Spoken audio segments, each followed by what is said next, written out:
Alright folks, we've got a neighborhood find here.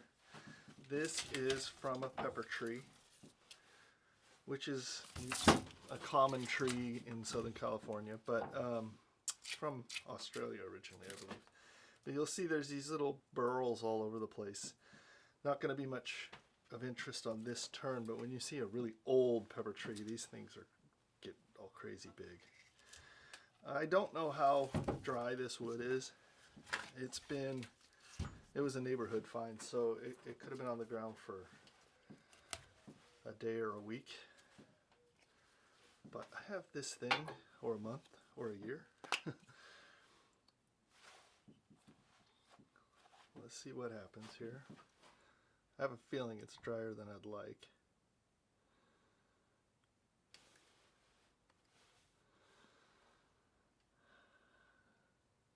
$13.53. I know lower is better. So the thing pepper is known for, one of the things, is it has a lot of movement in it as it dries. So I turned a pepper burl one time and it shrunk so drastically that it was like 2 or 3 times smaller and all wrinkly. I don't think this will do that because it's not from the burl, but I think it'll move a little bit, and I want to see. I have a few logs of this stuff, and I want to see what it does if I just turn it green, or not green, but you know what I mean. So I think I'm going to throw the backing plate on here, get it on the lathe, and just see what shape comes out. It's going to be a fairly shallow. There's some cracking and stuff, but y'all know that's not going to deter me. I might actually add to the fun. So let's just see what comes out of it. Z. A brief geographical correction before we proceed. Z has just informed you that the Peruvian pepper tree comes from Australia. It does not. It comes from Peru, which, despite Z's best efforts to relocate it, is in South America. Australia is approximately 7,500 miles in the wrong direction. One does sometimes wonder how humans managed to populate the entire planet when they can't reliably identify which continent a tree comes from. Anyway, the Peruvian pepper tree, Scinas molly, is native to the Andes of South America, particularly Peru, Bolivia, and parts of Ecuador and Chile. It's a tough, drought-tolerant evergreen with graceful, drooping branches and clusters of pinkish-red berries. Those berries are often called Peruvian peppercorns, although they aren't actually peppercorns at all. They have a peppery, slightly sweet flavor and are sometimes used as a spice. The wood can also be quite attractive, with warm reddish-brown tones and interesting, unpredictable grain. Which, naturally, makes it excellent for turning. This geography lesson has been brought to you by me, so click some button or whatever.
The easiest way to get into the meditative state is to simply sand wood.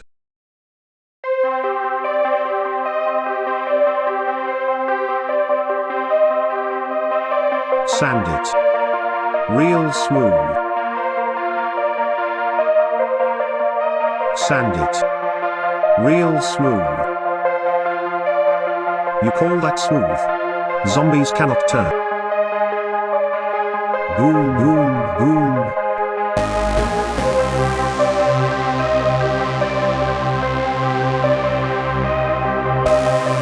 Boom, boom, boom.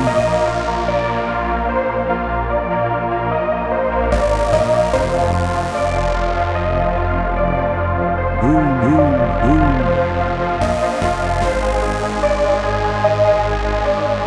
Not bad for a monkey, that's just how I like it.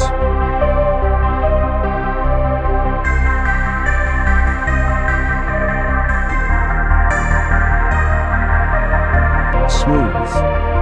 Real smooth. That's just how I like it. Sand it.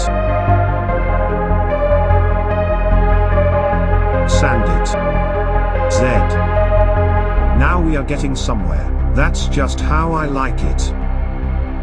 Smooth. Real smooth. Boom, boom, boom.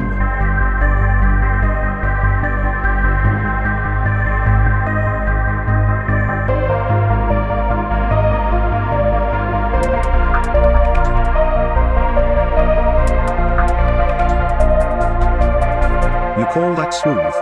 Real smooth. That's just how I like it. Sand it. Smooth. Real smooth.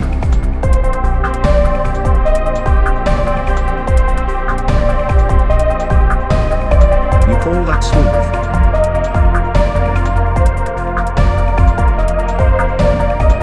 Zombies cannot turn.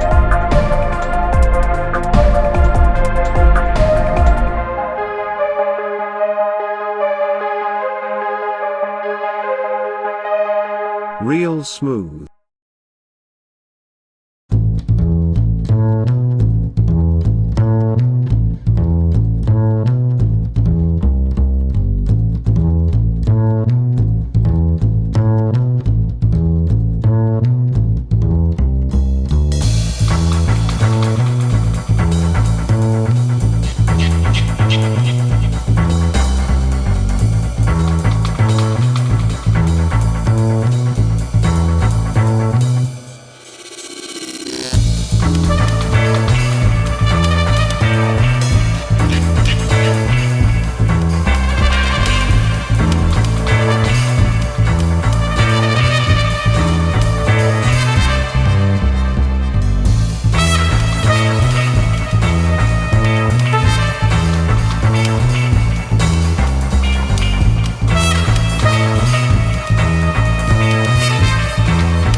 All right, folks, there we go. This is a pepper bowl. Turned out pretty good. The logo, not so much.